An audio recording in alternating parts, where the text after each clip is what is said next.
और जो भी हम कोई मिशन खड़ा करते हैं, आंदोलन खड़ा करते हैं, सामाजिक विमर्श खड़ा करते हैं, उस हर मिशन और आंदोलन में हम लोगों की ताकत बन के आप खड़ा रहते हैं।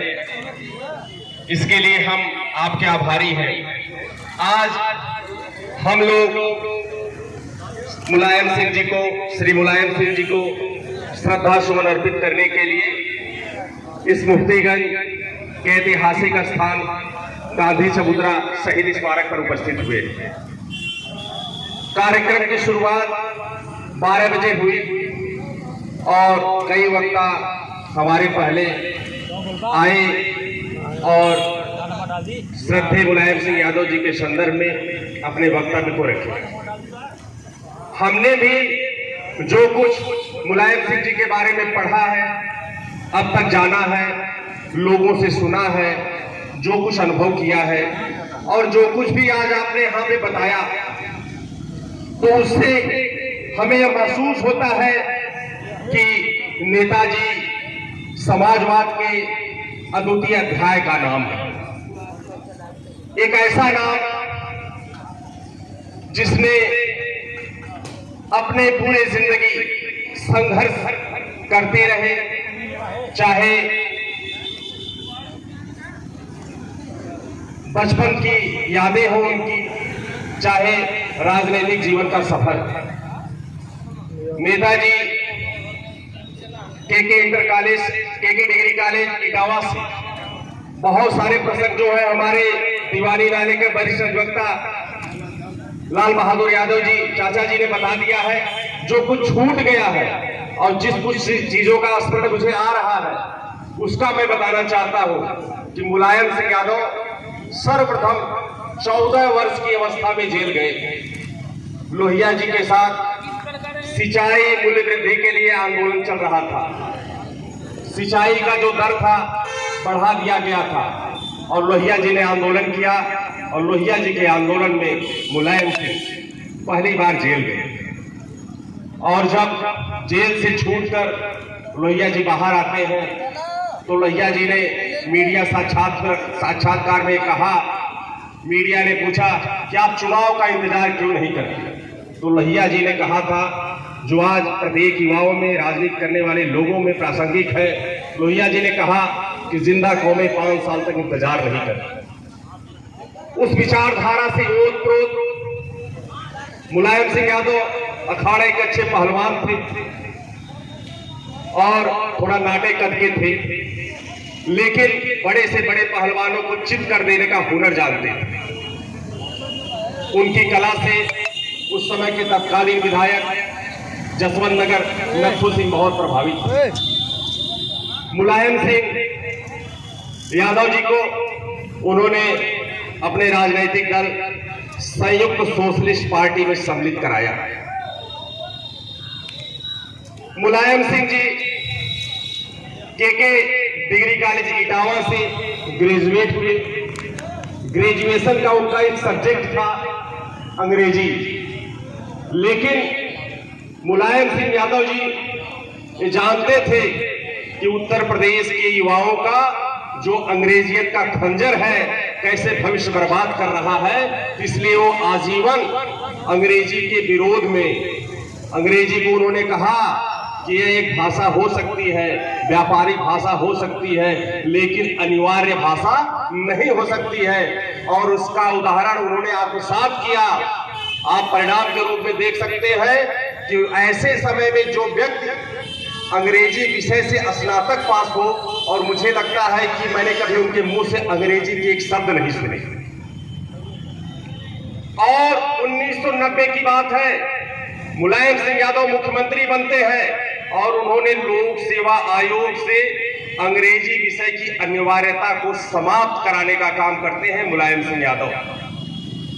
और अंग्रेजी की खालपन उनके पहनावे से भी झलकती है कि आप देखे होंगे, मैंने तो कभी देखा नहीं, शायद मुलायम सिंह यादव जीवन प्रत्यंत जो है धोती और कुर्ता पहनते रहे। और हमें लगता है कि पता नहीं अपने शादी और विवाह के समय भी उन्होंने पैंट और शर्ट पहना था कि नहीं, मुझे तो स्मरण नहीं आता। शायद कोई देखा उन्हें पैंट और शर्ट में।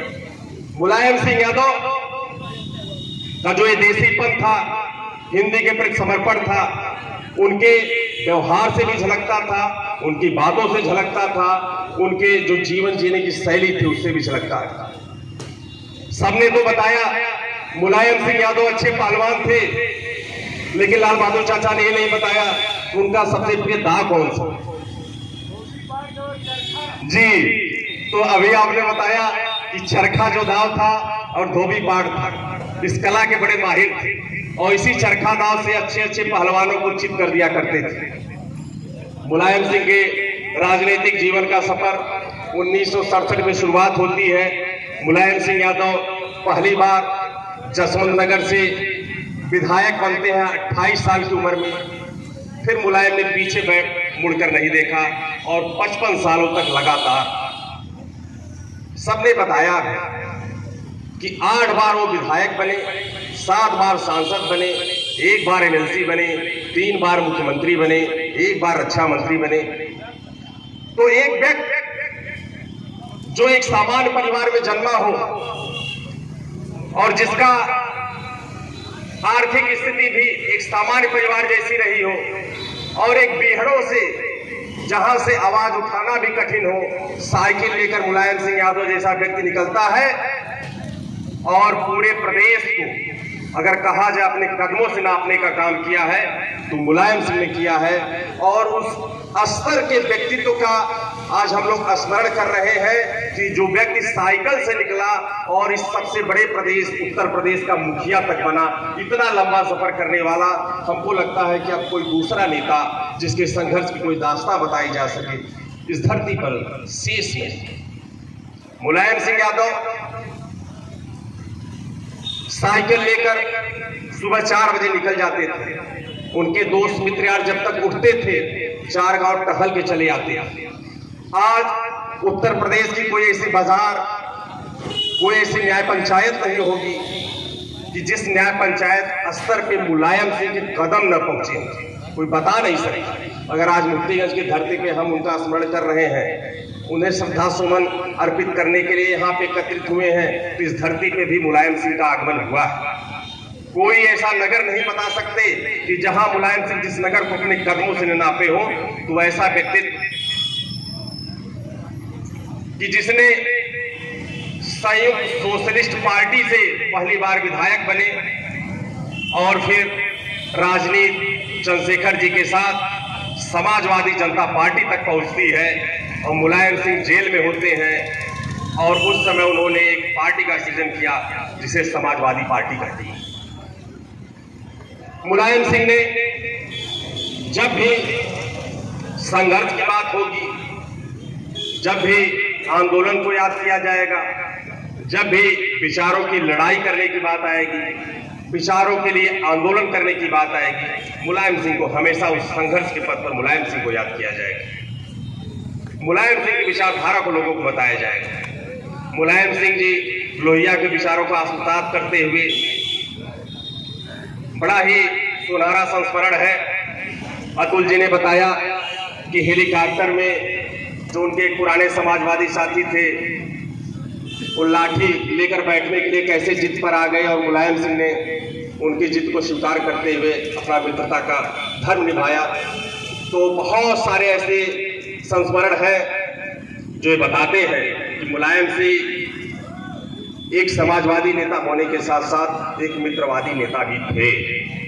मुलायम सिंह 2006 का संस्मरण है कि एक जनसभा को संबोधित कर रहे थे।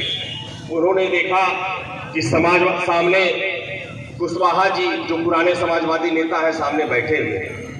मुलायम सिंह जी 2006 का संस्मरण है, मंच पे बुलाते हैं कुशवाहा जी को और कहते हैं कुशवाहा जी आप भी कुछ कहिए समाजवाद के बारे में। कुशवाहा जी मंच पे आते हैं, पहले तो मुलायम सिंह की तारीफ के बहुत सारे कसीदे पढ़ते हैं, फिर अचानक मुलायम सिंह की तरफ उंगली करते हुए कहते हैं मुलायम सिंह जी समाजवादी पार्टी में न तो समाजवादी विचारधारा बची न तो समाजवादी लोग बचे। मुलायम सिंह नाराज नहीं होते। कुशवाहा जी अपनी बातों को आगे बढ़ाते हुए कहते हैं कि समाजवादी पार्टी का चुनाव चिन्ह साइकिल की जगह अब स्कॉर्पियो कर देना चाहिए। मुलायम सिंह फिर भी नाराज नहीं होते। मुलायम सिंह जी कुशवाहा जी को बुला के मंच पे अपने बगल में बैठाते हैं, पीठ थपथपाते हैं और अगले दिन लखनऊ पहुंचने के बाद उन्हें लखनऊ बुलाते हैं और झांसी विकास प्राधिकरण का उन्हें उपाध्यक्ष बना देते हैं। मुलायम सिंह जी एक एसएस लॉ जी थे। 1993 का वाकया है, मुख्यमंत्री हो गए थे। आजम खान जी मुलायम सिंह जी के पास जाते हैं और मुलायम सिंह से कहते हैं कि मुझे मेरे क्षेत्र में एक ईमानदार इंस्पेक्टर की तैनाती करवानी। डीजीपी को बुलाते हैं मुलायम सिंह जी, उनसे कहते हैं कि कोई जो भी ईमानदार सबसे इंस्पेक्टर हो पूरे प्रदेश में, उसे जो है आजम खान जी के निर्वाचन क्षेत्र में भेजा जाए। तो डीजीपी कहते हैं हाँ हाँ बिल्कुल भेजेंगे। डीजीपी उस समय एसएस लॉ को याद करते हैं, जो भी किताबें पढ़ते होंगे, जो एसएस लॉ को जानते होंगे, जो प्रशासनिक लोग होंगे, उनसे आप इनके बारे में पूछिएगा, एसएस लॉ की जीवनी को पढ़िएगा। एसएस लॉ को बुलाया जाता है, वो पुलिस लाइन मुरादाबाद में उस समय तैनात थे। उन्होंने कहा कि मेरी कहीं पोस्टिंग न की जाए, हमारे कार्यों से बहुत सारे लोग नाराज हो जाते हैं क्योंकि मैं ईमानदारी छोड़ के दूसरा कार्य कर नहीं सकता। तो ये हुआ, डीजीपी का आदेश होता है कि नहीं, मुख्यमंत्री जी का आदेश है, आपको कहीं जाके रामपुर के स्वार कोतवाली का जो है चार्ज भार ग्रहण करना है। स्वार जी जाते हैं, वहां पे कोतवाली के नगर पालिका जो उसमें अध्यक्ष है स्वार के, वो आते हैं मिठाई उठाई लेकर स्वागत करने के लिए। कहते हैं कि मैं मिठाई नहीं खा सकता। स्वार जी से पूछा जाता है एसपी के यहाँ कि आप कब आए? तो उन्होंने कहा रात में आए, रात भर पूरे स्टेशन पे गुजार दिया, 2 कपड़े लेकर आए थे, एक वर्दी थी, एक सादा कपड़ा था, और किसी गेस्ट हाउस में रुकते तो वहां पैसा देना पड़ता और किसी और से कहते तो मैं उसके द्वारा दी गई सुविधाओं को ले नहीं सकता, और सुबह आज ज्वाइन कर लिया। उसी समय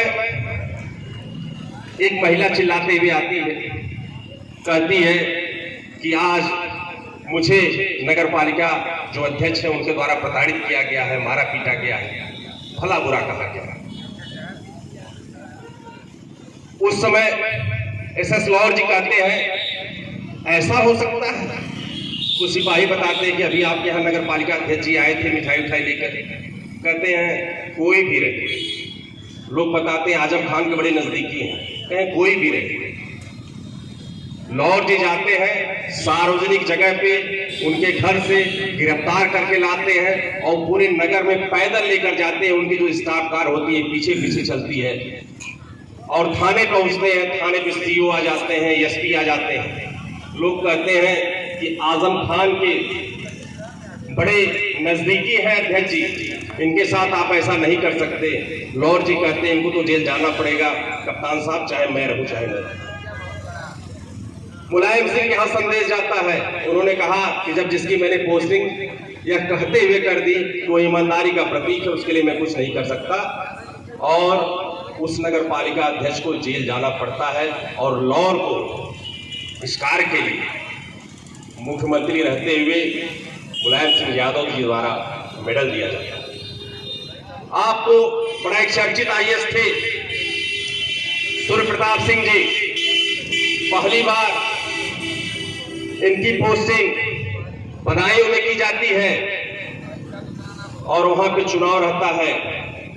मुलायम सिंह आने वाले होते हैं और जिस चरण का वहां पे चुनाव था वहां से चुनाव लड़ने में सांसद के रूप में प्रत्याशी भारतीय जनता पार्टी के थे चिन्मयानंद स्वामी जी, और मुख्यमंत्री का हेलीकॉप्टर उतरने से सूर्य प्रताप सिंह जी रोक देते, जबकि बहुत प्रिय आईएएस थे प्रदेश के, मुख्यमंत्री के करीबी माने जाते थे, लेकिन रोक देते। मुलायम सिंह जाते हैं, उनका हेलीकॉप्टर मुरादाबाद उतरता है, वहां से बाई रोड आते हैं। डीएम होने के नाते एक मुख्यमंत्री को सूर्य प्रताप सिंह जी रिसीव करते हैं और कहते हैं कि मैं क्षमा चाहूंगा मुख्यमंत्री जी, मैं कानून से मेरे हाथ पांव बंधे हैं, मैं कानून का उल्लंघन नहीं कर सकता, कानून आपके हेलीकॉप्टर को उतरने की इजाजत नहीं दे रहा था, इसलिए मैंने आपको उतरने नहीं दिया, लैंड नहीं करने दिया। मुलायम सिंह जी पीठ थपथपाते हैं और कहते हैं किसी तरह से ईमानदारी पूर्ण ढंग से आपको जिस तरह से आपने निर्वहन किया है अपने दायित्वों का सभी अधिकारियों को करते रहना चाहिए। तो मुलायम सिंह जी कभी बुरा नहीं मानते, कभी उन बातों को अन्यथा नहीं लेते। आप अभी हाल ही में मुलायम सिंह जी के व्यक्तित्व का स्मरण, चुनाव था करहल से, उनके पुत्र चुनाव लड़ रहे थे और बघेल जी भी वहां से चुनाव लड़ रहे थे, 3 बार के सांसद रहे। और बघेल जी जब मिले मुलायम सिंह से तो उन्होंने पीठ थपथपाते हुआ कहा, बघेल तुमने बड़ा अच्छा चुनाव लड़ा। तो हमारा कहने का मतलब, हमने तो मुलायम सिंह जी के बारे में उनके विरोधी दलों के नेताओं से उनकी बहुत सारी प्रशंसा सुनी, लेकिन जो उनके व्यक्तित्व थे, जो उनके विचार थे, जो उनके कार्य करने की शैली थी, उसे देखा और महसूस भी किया। मुलायम सिंह जी जितना अपने दल के लोगों का सम्मान करते थे, अपने दल के लोगों की बातों को सुनते थे, उतना ही मुलायम सिंह जी विरोधी दल के लोगों को भी सुनते थे, उनकी बातों को भी सम्मान देते थे। अगर उनकी मांगें जायज होती थी तो मांगों पर अमल भी किया जाता। ऐसे थे मुलायम सिंह। बहुत सारे लोगों ने मुलायम सिंह जी के व्यक्तित्व को थोड़ा सा धूमिल करने के लिए उनके ऊपर आरोप और प्रत्यारोप लगाने की भी साजिश रची कि मुलायम सिंह जी एक वर्ग विशेष, जात विशेष के बारे में सोचते हैं। मुलायम सिंह जी अगर कभी सोचे और उस पर अमल किए तो सर्व समाज की बात पे किए, सर्व समाज को लेके चलने की बात पे की। चाहे बहुत सारे हमने देखा जिस दिन से मुलायम सिंह दिवंगत हुए, उनकी पुरानी बातों को, पुराने फैसलों को, पुराने विचारों को प्रश्न चिन्ह उठाने का प्रयास किया, लेकिन जो उनकी प्रशंसा पूर्ण बातें थी, जो उनके कृतित्व थे, आज उनको अमृत प्रदान कर रहे हैं। मुलायम सिंह जी जो एक सिद्धांत बना के बैठे थे, जो उनके एक विचार थे, वास्तव में समाजवाद के अगर पोषक कोई कहा जाए तो आदरणीय मुलायम सिंह जी थे। मुलायम सिंह जी ने जब भी कोई फैसला लिया, आप देखेंगे कि लोक सेवा आयोग में अंग्रेजी की शायद अनिवार्यता की बात रही, मुलायम सिंह जी ने उसको समाप्त किया। मुलायम सिंह जी रक्षा मंत्री रहे तो जो शहीदों के शव उनके परिवारों तक नहीं आते थे उस पर फैसला लिया। आज शहीदों के जो शव है उनके परिजनों तक आते हैं। तो जो विचारधारा थी एक लोगों को जोड़ने की, जो समाज की कनेक्टिविटी थी, जो एक था कि गरीब, मजलूम, दलित, वंचित सबके लिए न्याय होना चाहिए, तो उसके आत्मसात करने का काम मुलायम सिंह ने किया। और जिस श्रेणी के नेताओं को स्मरण करते उसमें शायद वो आखिरी नेता मुलायम सिंह यादव थे कि जिन्होंने एक जमीन से उठकर और मुख्यमंत्री उत्तर प्रदेश इतने बड़े राज्य में अपनी इतनी बड़ी पार्टी का गठन करना और इतने बड़े सूबे में मुख्यमंत्री के पद पर आसीन होना, ये किसी एक सामान्य व्यक्ति की बात नहीं है। तो मुलायम सिंह के कृतियों को हमेशा याद किया जाएगा। 2 लाइनों के साथ मुलायम सिंह की इस श्रद्धांजलि सभा कार्यक्रम में हम भी अपनी श्रद्धांजलि अर्पित करना चाहते हैं। जख्म तो बहुत आएंगे लेकिन मलहम नहीं आने वाला, सादगी का लिए परचम नहीं आने वाला, आने वाली कई सदियों तक तरसना पड़ेगा, कोई दूसरा मुलायम नहीं आने वाला। अलविदा नेताजी, आपकी स्मृतियों को, आपको मैं भावपूर्ण श्रद्धांजलि अर्पित करता हूँ। धन्यवाद सर। जैसा कि हम लोग बहुत देर से अपने श्रद्धेय नेताजी के कार्यों पर, उनके विचारों पर प्रकाश डाले और संकल्प लिए कि हम उन्हीं के अनुरूप कार्य करेंगे।